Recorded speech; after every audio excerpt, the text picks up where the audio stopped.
Counselor? There's a raccoon stuck in the vending machine. That's so annoying. I wanted a snack. Welcome to Trail Mix. Our mini episodes from Camp Counselors podcast. Each week, the stories come from you, our Camp Shady Birch campers. We want to hear your juicy gossip, Top secret confessions, embarrassing and scary stories. and sprinkle in our sage counselor advice. Trail Mix is for the campers. And God, do we love ya. Hey, happy campers. Welcome back to Trail Mix. This is our mini episode where we read listener-submitted stories from listeners like you. Thank you. Thank you. If you want us to read one of your stories, you can go to campcounselorspodcast.com or send us an email at campcounselorspod@gmail.com. What a fabulous plan. Yeah. We had a fabulous night that we'd love to tell you about. We certainly did. Guess what Broadway show we finally saw? Aladdin. Aladdin. Well, the Disney Broadway shows, which is just Aladdin and Lion King, are kind of like the family Broadway shows. And like we said in last week's Trail Mix, my nephews and niece were here with my sister-in-law, and I wanted to culture them a bit and take them to see a Broadway show. So I chose Aladdin because I've seen Lion King, the traveling show in Providence. Have you ever seen the Lion King on Broadway? Never seen Lion King. That's been on for so long. And anyone who's ever seen it, which I'm sure a lot of our campers have, either in New York or like on the road, it's a fabulous show. It's timeless. Everybody loves the Lion King. It's one of those incredible stories. Yeah, I definitely do want to see it at some point. But I get like we're seeing a new show and Aladdin's like, how are they gonna do it? I know. And the thing is with Disney, they're rich and they have budget. So they are going to pull out the stunts, tricks, and eleganza. And I feel like I did really enjoy the show. What are your thoughts on Aladdin on Broadway? I really enjoyed it. I think Genie really stole the show. Genie was genieing, and I'm not talking about Christina Aguilera right now, okay? This was a genie I want out the bottle. You gotta rub me the right way.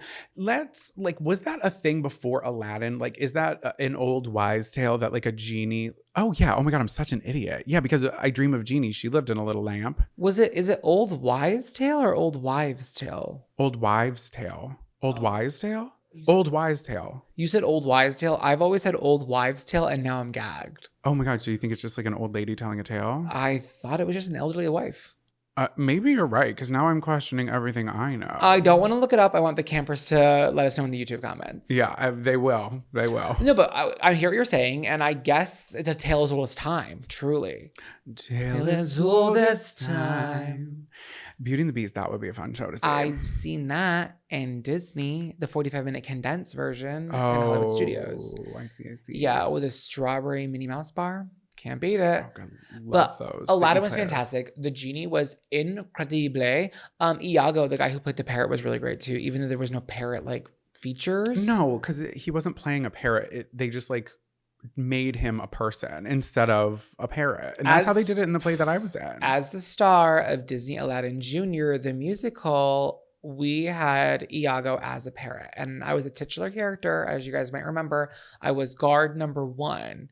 Previously, a normal guard, but the kid playing guard number 1 was removed for academic probation, and I got his role. We literally have such a similar story with that because I was also a guard. I really think we were the same person because I was a guard and I had to take one of the lines during a song because the guy who was the other guard taught me what prairie dogging was. Because he had to poop while we were on stage, while the curtain was closed, but we were like on a vestibule thing where you can't run off the stage while the scene's going on. We had to stay behind for the whole duration of the scene. So he had to go and I had to take his line. And I was scared, I was nervous, but I am brave mama. I am strong mama. I want to hear the line. I need to hear it. After you, ladies. Oh, okay. And we have, Sweet. My parents still have the DVD. Of course they do. The DVD. I think it was at the Rouse Center in Crystal Lake, Illinois. And I did have the highest pitch voice and I didn't have a mic. So they were like, after every show, they were like, you need to project. So the night that they were filming it, I was like, oh, I really need to project. So it's just like a high-pitched squeaky voice with a fake beard on screaming, after you, ladies. After you, ladies. Literally. My one line in the song was, his prospects take a terminal dip. Campers, I just want you to know that while that song was going on last night, it was literally last night, he He grabs my leg and then he sings it at the same time. And he so dead seriously goes, that was my part. That was my line. Why can I not share memories of my youth? Babe, you think I'm not criticizing you. No. I love when you do that. I love enjoying those moments with you. It was fun. It was great. I thought Aladdin was fantastic. Oh my God, he was also cute. Yeah, I was like, let's just say it on the pod. He's cute. He was handsome and he really delivered the boyish charm of Aladdin. Yeah, he did. He was very athletic and fun. But once the genie was on stage, I'm sorry to everyone else who was on stage. That was it. That was it for me. I do think I'm gonna look up his name so I can say his name. I'm not gonna lie. I think if you're coming to New York, like we talked last week, I would not say this is the one show you need to see first. It's always, for me, it's gonna be Six or Moulin Rouge. I think that's gonna deliver what you want on all cylinders. If you have a family, though, this was quite a fun little journey down Disney memory lane.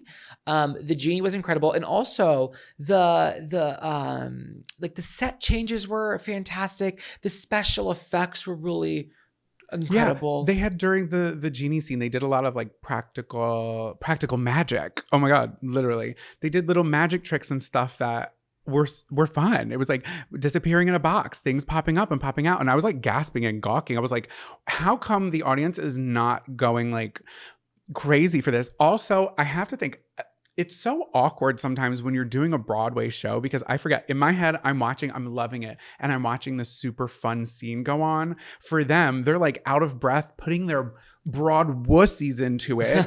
And they're staring into an audience that's just lit from the reflection of them. And everybody's mouth is like either agape and they're just staring. You know what I mean? So I'm like, they're really doing it and everybody's just sitting and staring. And also, like, it's not a typical Broadway audience. It's a lot of families. That's not like that you're gonna see at like Moulin Rouge. The little kids were loving it though. Oh, we were loving it. They were shooting things into the audience. Like, I was clapping, I was shaking my yabos. They were like, "Sir, please sit down." Stop, there's kids here. The magic carpet ride. Oh my God, the magic carpet ride. I didn't see any strings. It was magic. It's floating above. They're singing Whole New World, and I'm like in tears. And there's these great star projection kind of like lighting. It was very cool. The one thing I wish they would have done. Just say it. We're gonna critique.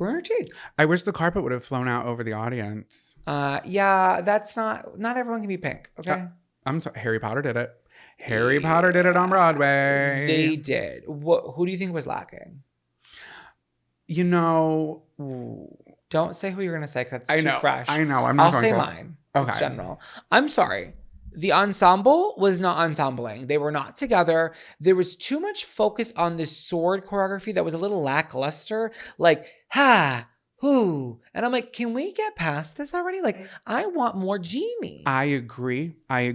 There was a tap dance scene that I think would have been the only scene to benefit with the sword because they're making the sounds of the claps with the shoes and then the sounds of the slaps with the sword. There was multiple sword scenes and we did not need that many.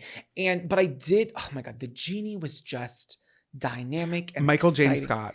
Michael James Scott, incredible. It was like that classic Robin Williams take where there's like the little like tongue-in-cheek kind of adult humor mixed in with like the family fun of it all. It was exciting. Every time he stepped on stage, I was like, I don't know. I felt like, okay, I'm like comfortable. I'm in good hands. Yeah. I know I'm in for like a treat. And I feel look, I have goosebumps on my legs. Me just, too. Like, that's the gayest thing I can say. I feel like when we see any sort of live production, whether it's a concert or whatever, I think we truly appreciate the people that are up there, like putting it all on and in unison, and it's one take. And I just am always in awe of any show I see, being like, these people are just putting on live theater, and it's incredible. I'm just so proud of them every time. I'm like crying. I'm like, you guys did a great job. And I'm looking at the cast. I think we had the OG original cast. Because it's the same as on the website that we saw last night. Yeah, but the show's been on for like 10 years. I'm sure there has been some switches. Okay, so should we get into our stories today? Yes. I have a camper who witnesses a dirty little secret unveil on the streets of Italy. I've got a reminder to always log off your instant messenger on the family computer. Oh, I have a Kool-Aid mustache gone wrong. And a camper, 2 ex-boyfriends, and an extended sentence behind bars. Let's get into it. Get out of the water and onto the dock. You're not going to believe what I just heard. Welcome back to Gossip Doc. Ooh. It's not about you. It's about somebody else. And you're going to spread the gossip for us. We need more gossip. Send us juicy gossip. We got 2 this week, though. How exciting. I'll start out. Ciao, counselors. Ciao. I live in Rome, and I sent my courier pigeon all the way across the big body of water to reach you. Her wings are so tired. She flew so far, but that's a dedicated camper. Someone give that bitch a croissant. This story takes me back to when I first moved to Italy. I made friends with a bunch of other expats, and since we were all living in a really residential neighborhood surrounded by Italians, we liked to meet up once in a while at an Irish bar in the center to hang out, drink hard cider, do bad karaoke, and speak English without being stared at. Question? Yeah. What is that first word you said? Expat. What's that? People that move out of America or like, well, no, it's not really America, but really anywhere and move to a different country. Okay. Like expatriates. Oh, okay. So if you were to go like live in, let's give me any country, Zachariah, China. I was gonna say Hungary because I am. Oh, well, that would count too. You could be an expat there too. Perfect. So they're all just like, look, we speak English and we just want to vibe and not be judged Got at the Irish bar. So one night, my friend, let's call her Sally, says she's going to leave her happy hour early, saying the guy she was seeing, Gianni, got out of work early and was able to meet up earlier than planned. A lot of early there. A lot of early. She's leaving the party early because her man's getting out earlier than he anticipated. So, right. Got it. We're all supportive of her Italian beau because he had a Vespa and she was living all of our Lizzie McGuire's dreams in real life. Let it be known I did not like him from the beginning because he never wore socks, even with leather Oxfords. And that is a red flag and the hill I will die on. Oh. Yeah, but you know what though, Camper? Some people don't sweat. Like if I was wearing those shoes, it would sound like a squeaky gymnasium floor, like because my feet do sweat. I digress. My girlfriends and I met at the bar and we were enjoying our time as usual. We got a text from another friend. Let's call her Nadia. I love these names we're coming up with. Nadia, Sally. What is Sally short for? Is Sally short for anything? Just Celicia. Celicia. Nadia asked what we were getting up to, and she said she was in the center and free since her own Lizzie McGuire movie-esque Paolo got called into work early and couldn't hang any longer. Another early call. I tell Nadia to come meet us at the pub. The more the merrier. Come on, girls. The bar had terrible reception. So when I noticed I wasn't getting any messages, I stepped outside to try to get some service and be sure Nadia was coming down. I see her getting off her man's Vespa, take off the helmet and give it to him. Oh my God, it's so hot. They kiss and say bye, and she waves to me as she walks down the sidewalk. Now, at that moment, Sally burst out of the bar door, giddy, and literally skipped down the sidewalk. She's excited to see Gianni and positively buzzing about with excitement. She kisses me on the cheek, says bye, and skips off towards the direction Nadia is coming from. She kisses Nadia and says hi, and then she looks over Nadia's shoulders and says, ciao amore, and walks towards her man. Oh my God. Now, I don't know if you know... Now, I don't know if you guys have been coming to my Italian lessons in Gavin 9, but that's high love. And who is Sally talking to? Nadia's Paolo. Oh my God. Nadia whips her head around. She stares at Paolo. I am staring at everyone with my mouth hanging open. Paolo starts nervously laughing. I'm frozen, wondering if it's too late to just go inside and make like I didn't see anything. Now, Nadia and Sally are both walking towards Gianni/Paolo. He turns on the Vespa and leaves. He's like, I ain't doing it. She's like, he's getting to work early. Nadia's like, he has to go into work. Oh. Same guy. My God.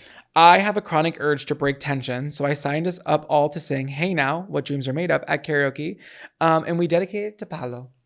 That he's literally the Paolo from the movie. What a dick. I know, but he's probably like, oh, Americans are living here for a little bit. I'm going to have some fun. Didn't know they knew each other, but it's like they all became friends because they were the expats. So that's how they all knew each other. Fangul. Fast forward 10 years later, I found my own Lizzie McGuire ending. My husband is more of a gordo, but I cannot walk on that piece of sidewalk to this day without feeling that cold dread in my stomach on that warm summer night. Vi voglio tanto bene, counselors. Love ya. Sincerely, the Campaggiatori in Cabin 40. I only hope that the two girls like are fine. It sounds like they were, because like we're not going to pit women against women. This situation, I hope, made them stronger to be like, fuck you, Paolo/Gianni. I think they did. And I think our camper was the one who was like, let's get the girls together. Let's sing karaoke. And I think for the most part, a lot of them are probably just like there for a little bit. So Right. they got played. He got caught. They have a story for the show. Yeah. Or you could have just had a threesome. Okay. I do love that we're doing Italian lessons in Cabin 9. We weren't even a part of that, but you guys are just creating your own programming here, and like I'm obsessed. Penne alla vodka. Do you have a gossip doc for us, my little penny alla I vodka? certainly do. Let's hear it. Ciao bella. Okay. Hi, counselors. First and foremost. Oh, I was like, what are you doing? He's waving and kissing. I'm waving, kissing. First and foremost, like any good camper, I have to tell you how much I love you both and the pod. Thank you. Thank you.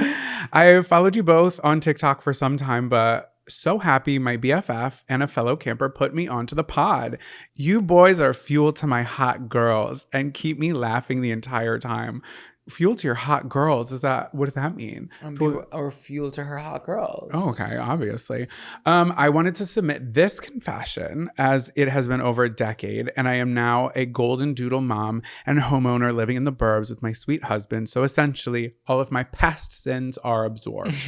So she did submit it as a confession, but I do believe it's a gossip talk, and it's a juicy one that had me gasping and grasping for air. Oh, I'm excited. The story begins in high school, where most tragic tales begin. I was a recovering goody two-shoes that was enamored by a hot, older bad boy that I eventually started dating. After corrupting me, he cheated on me and broke my heart. To get back at him, I started hooking up with his, at the time, best friend, who he was secretly in competition with for everything, whether that's looks, sports, cars, girls, parties, whatever. Okay, so they're like the competitive bros, the bad boys. I knew this would make him jealous if he ever found out. And it was oh so gratifying to know that his friend would betray him the way that he betrayed me. Honestly, why not? She's just getting even. His friend and I were hooking up for about 6 months when I found out that he had gotten a girl pregnant from another school while I was on family vacation. So her current boyfriend, which is the best friend, cheated on her. So now she's been cheated on twice, right? Know. So now my feelings were hurt by not one, but two losers. But little did I know the universe was looking out for me. My ex and I were on and off again once I found this information out. But ultimately, I knew I couldn't trust either of these guys and needed to move on. They were just so hot and the revenge felt so good. And I was obviously just a dumb, horny teen. Listen, it happens to the best of us. Lucky for me, I moved my senior year, meaning I got to start so we got a fresh start here, senior year, left those bad boys, now grown men of either 18 or 19 in the eyes of the law, to self-destruction, which they truly did. I never told either of them about the other, although I knew they had suspected it as their friendship grew more distant. I simply got the hell out of there and let the dust settle in my tracks. A few months later, after I moved, I got a letter from jail.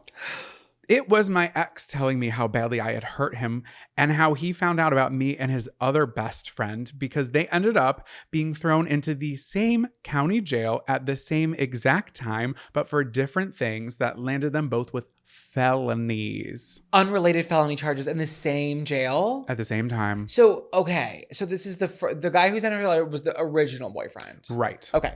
Gotcha. Yes. How did it come up, you might wonder? Because my ex had taken a printed out photo of me to jail with him.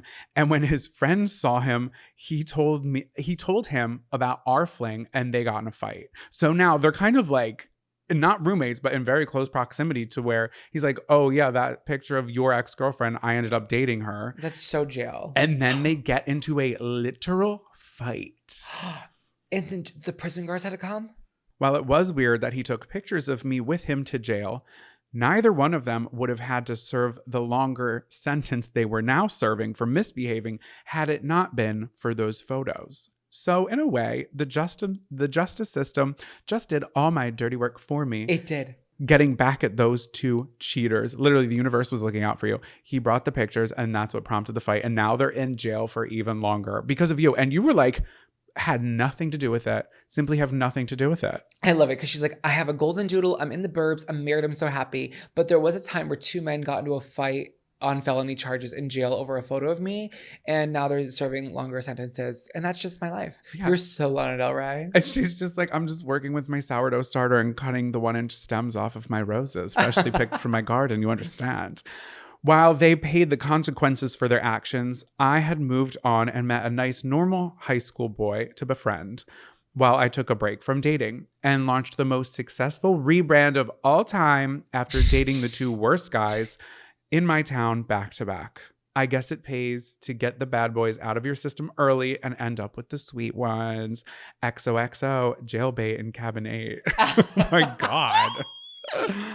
What a bad bitch. What a crazy story. She's like, too. not me launching the most successful rebrand of all time.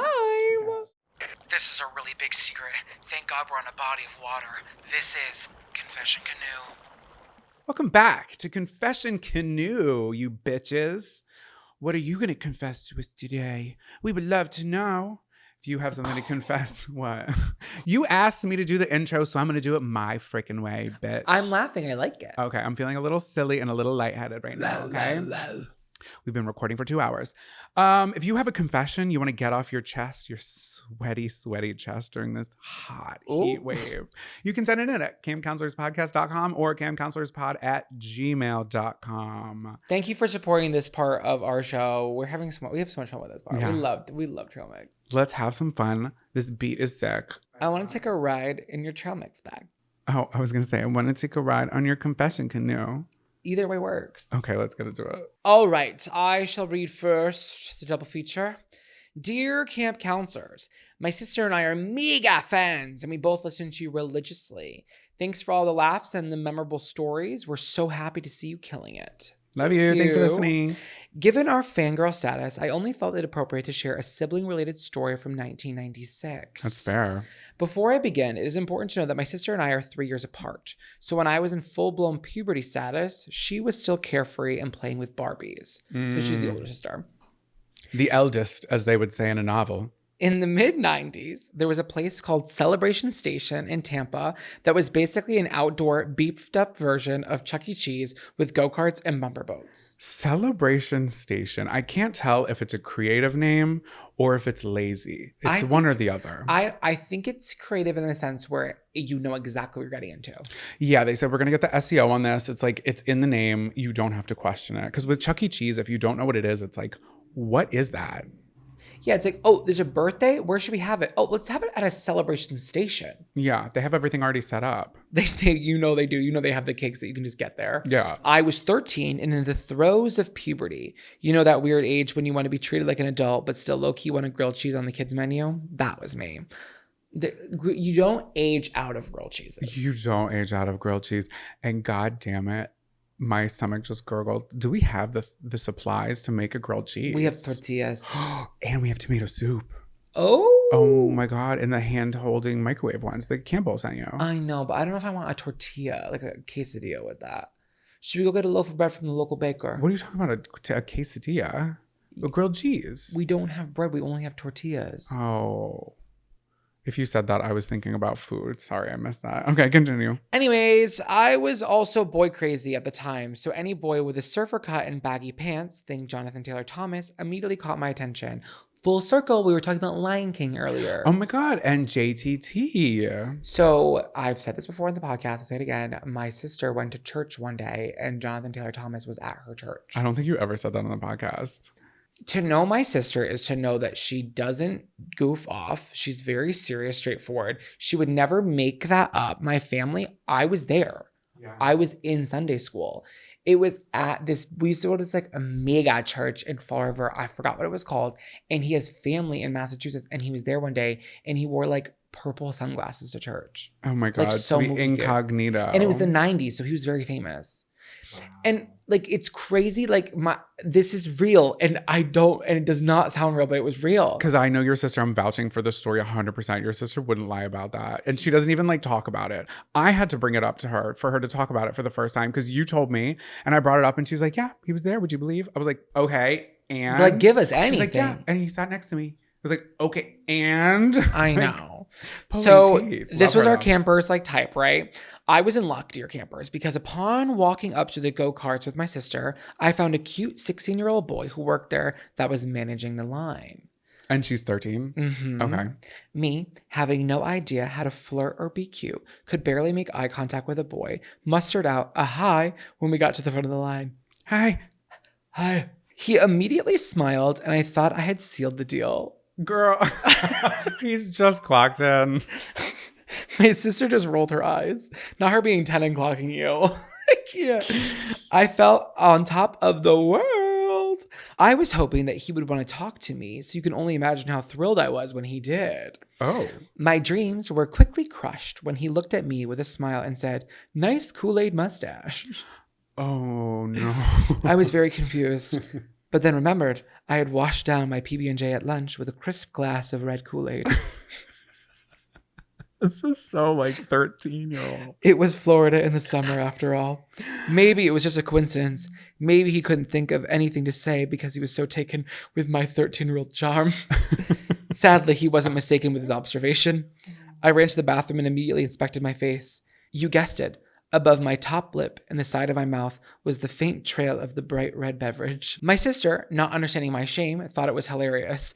I wanted to run out in front of an oncoming go-kart.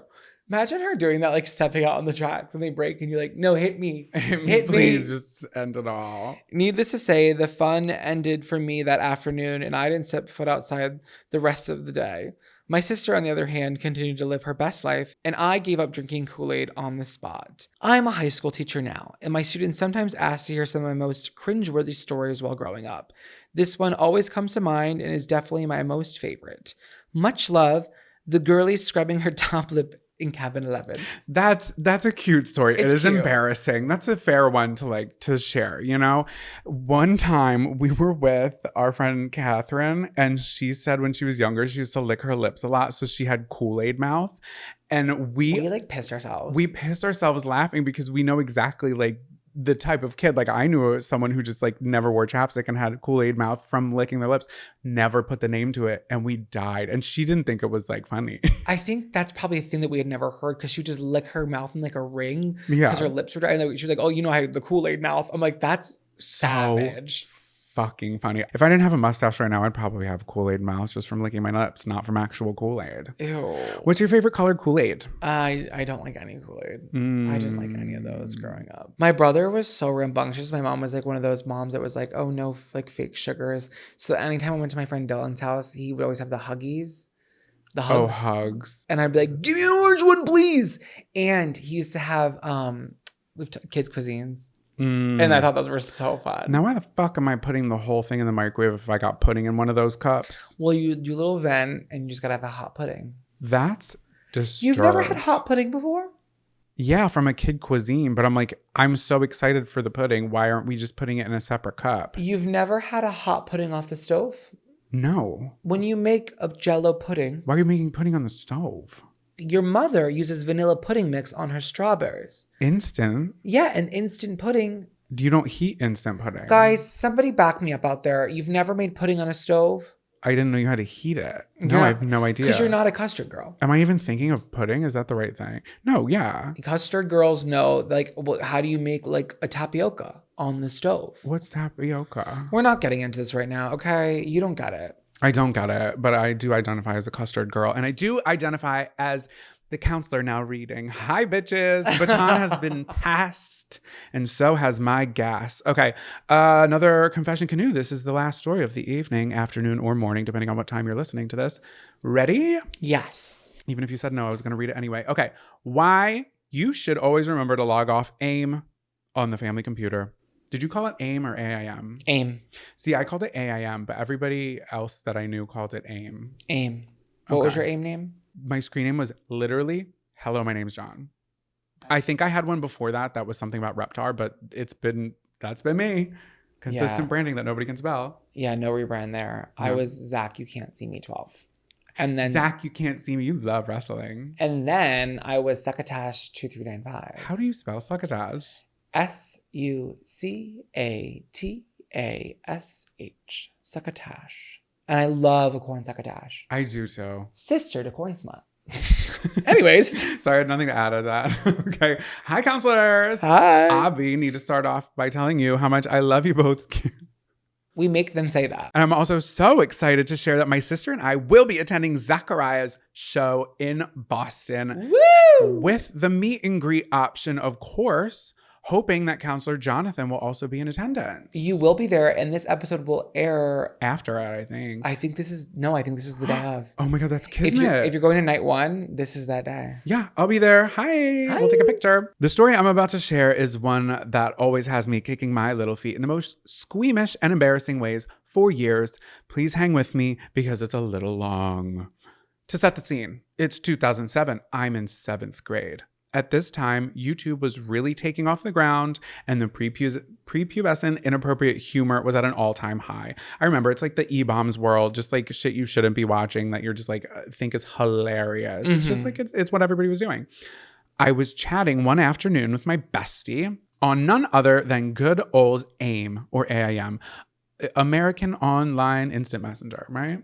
I have no idea. Yeah, something like that. Of course, our usernames were nothing to do with our real names, which is literally, mine's like, hello, my name's John. Like, it's right there. It's right there. And you're like, succotash, sissy. Girly pop, boy, boy, boy. Our names were, for the sake of anonymity, something along the lines of HSM Cutie XXOO or Princess Girl 1000. Shout out to the Sassy Gator, which HSM. High School Musical. Okay, love that.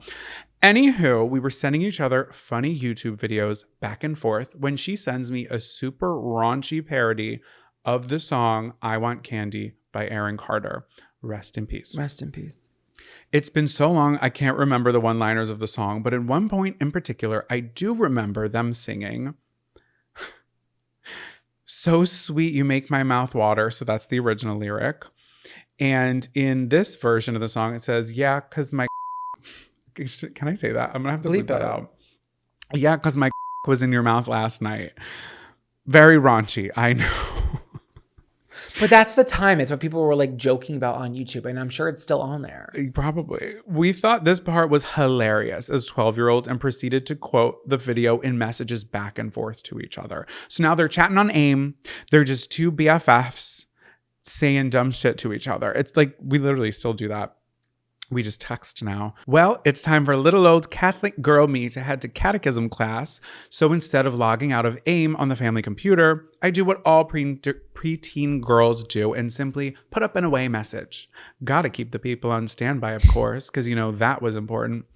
I would always be like, "Cell's hot if you are." Like, if you have my number, text it. Before I had a phone and people would put their cell phone numbers in there, I wanted to be cool. And I was like, I'd put my home phone number. I'd be like, text it. And people were like, I didn't know you had a cell phone. I texted your number and I got a bounce back. It said it was a landline. I was like, oh, that's so weird. You probably put it in wrong. Like, what the fuck? I'm on my cell phone all day. Cell phone life. Gotta love it. My away message was never clever. I was just like very literal. I was like, going to grocery store with mom. I'm sitting in the car. I don't want bread. There was nothing clever ever that I was saying. One thing worth mentioning is that I was raised up super old school Portuguese in a super old school Portuguese household. And my parents never had the talk with any of us kids, let alone sex even being any sort of topic of conversation. That night, my mom picks me up from catechism, and on our entire 2-minute car ride home, girl, just walk.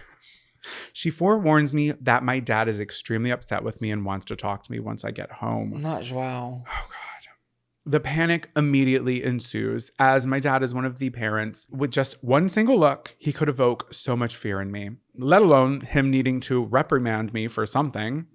Once I get home, he starts to badger me about who I've been talking to online and how he's extremely upset about the conversations that he happened upon. In that moment, my stomach is in my throat as I recall I never logged out of AIM and he must have read my conversations with my bestie. For those who never had AIM or need the reminder, if you don't log out and someone messages you, the conversation minimized at the bottom of the screen will flash orange, a most glaring way to get your attention until you click on it. So it was like a lighthouse of the computer. Like it would like it was, yeah. It was bright. Yeah, it was like someone's messaged you. Come take a peek.